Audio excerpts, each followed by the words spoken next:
Hi there, I'm Juanmi. I'm a senior gameplay programmer at Massive Entertainment. And I'm Acke. I was a quest designer on Star Wars Outlaws, and today we're going to talk about Nyx and the creation of a couple of our quests.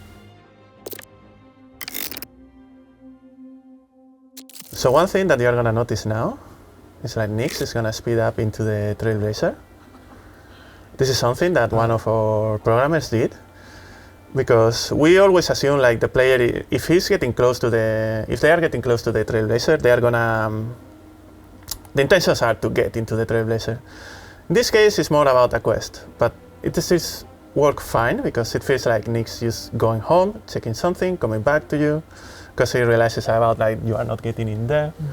It's one of these tiny things that we were thinking and adding during the development that adds so much flavor to him, or at least in my opinion they do. That, yeah, That's super cool. It makes me super proud of these tiny things. Really like this character. I love Waka. Controversial opinion. This is actually this is a completely optional dialogue, and the quest team in general try to breathe as much life into the characters as possible, and have these small optional contents that help breathe life to the characters and the quests themselves. But yeah. So you mentioned like it's optional, right? Yep. What other options do you have? Can you just go into You the could have just- Trailblazer and Yeah, you could have ignore it? just gone to the Trailblazer and ignored him, but we wanted to make sure that since he's such an integral part to this part of the story, we wanted to make sure that he had a purpose, that he was still there. That's good. And this is the first time we're going into space from a player perspective in the whole game. So very exciting stuff.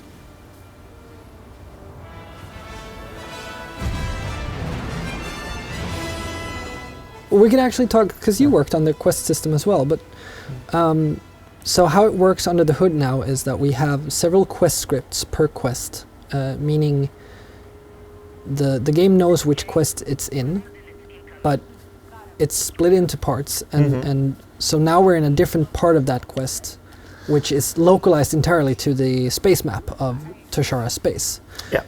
So since quests have to interact with a lot of things on the level, we have something that is like a main script that we place on the levels, and then it allows you to do like standard stuff about like, okay, you activate this for this case, you disable this NPC, you move this thing around, you set up these kind of ways, but that is tied to the level. And then on top of that, every level has that, because we are kind of like moving around different levels when we do this kind of transitions.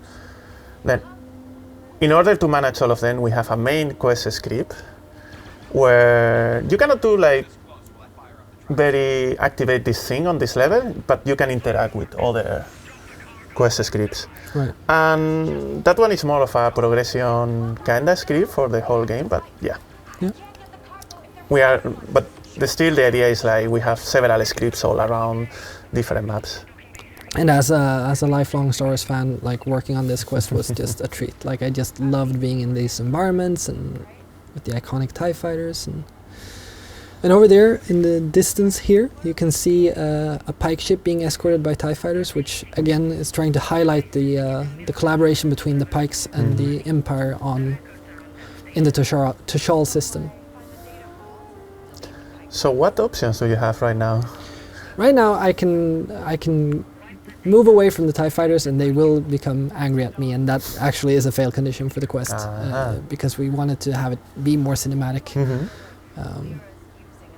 But this is another level transition, so we're actually going into a smaller condensed level that takes place on the station. Because that will also allow us to have like things on a tinier scale, because the space is really, really big. And then we can load out space and load in other stuff. So now you're gonna get through this door, right? Yeah, here we really wanted to convey the sort of A New Hope vibe of using your smuggling ship to get out of a sticky situation and into the belly of the beast, which is the Empire. We really wanted this sort of linear stealth challenge here, where you are in a bigger space, but there was a clear layout to interface with. And also to leave room for the player to do tiny mistakes. Yeah, and I mean, technically you can go blasting here, but there's a lot of Imperials here, which means they will sound the alarm. And in this particular room, that's still a no-no. We also have a lot of micro things happening here. We can listen to Waka actually talk to the Imperial officer here. There's a lot of information given if you're interested in the lore of this place. You can hear about how they're onboarding and offboarding Imperial ships to the pikes. Waka still doing his charade of pretending to let them investigate the ship while we go in and do stuff, illegal stuff. Here's another situation where we actually have two people, and yes, we can blast them, but one way is to have Nix attack one of them, just like one me did earlier, and then I take out the other one. Bum, bum. One thing that we do with these cases, since sometimes the takedown animations take a little bit longer than other takedown animations, if we detect that Nix is on an NPC and the player is doing a takedown animation, we make the extend of the That's so smart. And also, like you said before, Nix follows the nav mesh, but also can get out of the nav mesh. But we also have like some situations where it's like, yeah, how do we solve Nix going up a ladder or not? Right. He has some animations on that for the cases where you send him to do like an order, because we have a path, we know like, okay, there's gonna be a ladder in there, he needs to go at that speed and so on.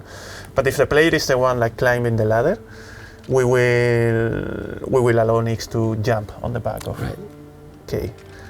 Because you as a player could choose just for some reason to wait in the middle of the ladder and then check around, and we don't want Nix to be like either going up and down or just waiting forever at the top. Yeah, that makes sense. Yeah.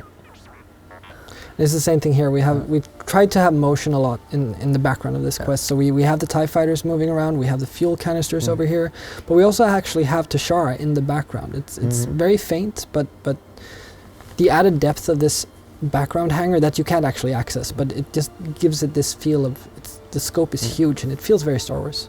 It feels very, very Star Wars to me. I mean, we spent a lot of time on the layout of specifically this room, but just all of it in general, to make sure it played well, but also it was readable from a bird's eye view. But we also have like thematical things, like now we have boss knock on this little sled, which mirrors what we did in the beginning. To get in here, we used the sled. So it's sort of, we're trying to make the player comfortable with some of the gameplay stuff that is almost unique to this quest, although it is used later as well on Kijimi, I think.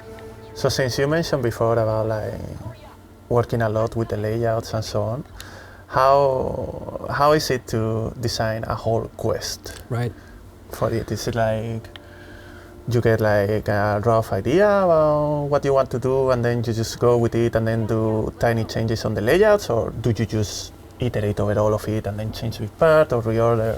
So the quest design job is somewhat different at every studio, I think. But for Outlaws, we had a holistic blueprint, which is sort of a almost summary of the whole story, but with every quest marked as a potential treatment.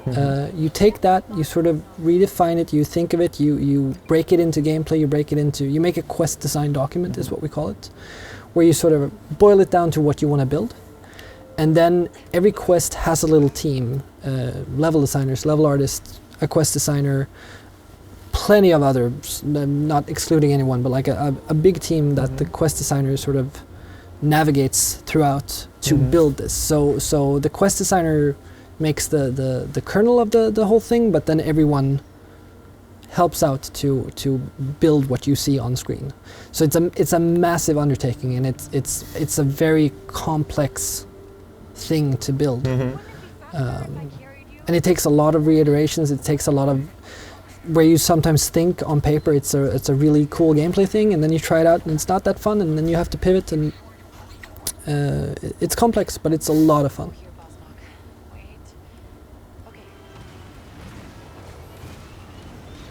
Love this too, just such a classic Star Wars moment.